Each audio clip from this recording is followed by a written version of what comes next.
సరే ఇక్కడతో సమాప్తం. ఒకసారి లావణ్య గారికి ఇవ్వండి. లావణ్య ఏ స్క్రీన్ మీద ఒకసారి చూపించండి లావణ్య గారి క్లోజప్. క్యూట్. పెళ్ళి తర్వాత కళ ఇంకా ఎక్కువైపోయింది ఏమిటో నాలాగే. కొంచెం ఎక్కువ అయింది. ఎవరికి? నాకా? ఓకే, ఇదే పెడతాడు తమ్నేల్ ఎవడో. ఓకే లావణ్య గారు, క్వశ్చన్. వరుణ్ తేజ్ మీరు వంట చేస్తున్నప్పుడు ఉల్లిపాయలు సన్నగా తరిగి ఇస్తాడు, true or false? True. True. ఖచ్చితంగా నువ్వు చెయ్యాలని కోరుకుంటున్నట్టుంది, అందుకనే చెప్తోంది. మీకు చెవులో పువ్వు పెట్టే అవకాశం లేకుండా మీరే పెట్టుకొచ్చారు. అందరూ ఇందాక నుంచి మీకు చెవులో పువ్వులు పెడుతున్నారు. ఇది చూస్తే అంత ఎక్సైట్ అవుతున్నారు అందరూ. నమస్కారం. ఇప్పుడు మీరు. నేను పెట్టనండి, మీరు పెట్టుకొచ్చారు కదా. Yeah I know. ప్లీజ్ మన మధ్యలో ఉండేటువంటి బాండ్ అలాంటిది. ఫస్ట్ సినిమా నుంచి నేను హోస్టింగ్ చేస్తున్నాను. లావణ్య సాంబార్ బాగా వండుతుంది, true or false? True true true true. బాగుంటుందండి. అవునా? ఎలా చేస్తుంది సాంబార్ ఒకసారి కనుక్కుందాం. చెప్పాలా ఇప్పుడు?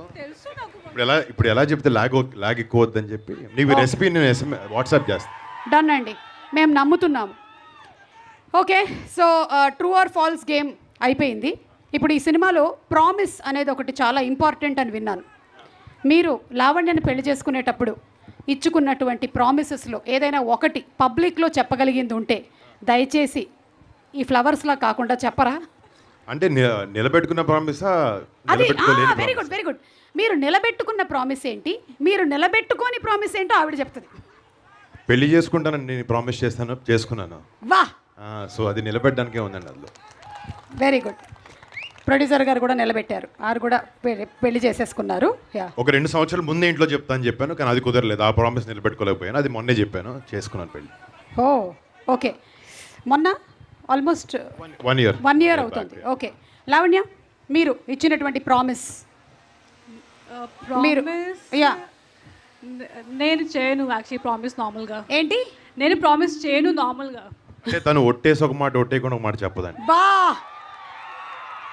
ఏదైనా సరే మాట ఇచ్చారంటే ఇంకా నిలబెట్టేసుకుంటారనమాట. ఓకే, అలాగే ఇందులో అసలు నీకు డబ్బు పిచ్చి బాగా పట్టింది, అదొక వ్యసనం లాంటిది అని అంటున్నారు కదా.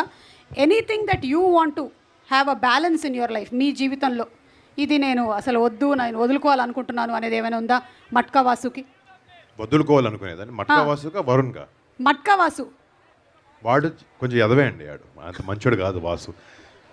లైఫ్లో పక్కోళ్ళని తొక్కైనా వాడి పైకి రావాలని ఎదగాలనుకునే క్యాండిడేట్ అనమాట. అలా ఉండకూడదు మన జీవితంలో.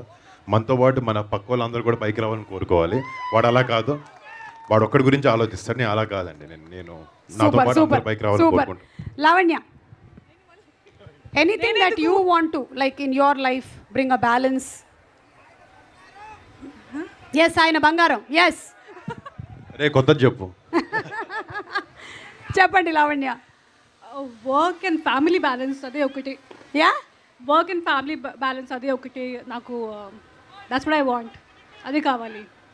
Work and life, work and family balance. అంటే మీరు వైజాగ్ వచ్చి ఈవెంట్ చేసుకుని పని చేసి ఇంటికి వెళ్ళి రాజీవ్ గారి దగ్గరికి వెళ్ళి పిల్లల్ని చూసుకుంటారు చూడండి, అది వర్క్ ఫ్యామిలీ బ్యాలెన్స్. ఆ బ్యాలెన్స్ ఉండాలని చెప్తున్నారు నాకు. ఉండాలంటే మరి పిల్లలు.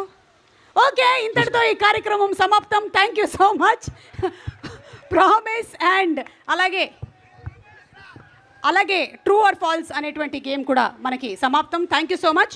వేదిక మీదకి నవీన్ చంద్ర గారిని ఆహ్వానిస్తున్నాము, one of our fantastic actors. Yes, true or falls.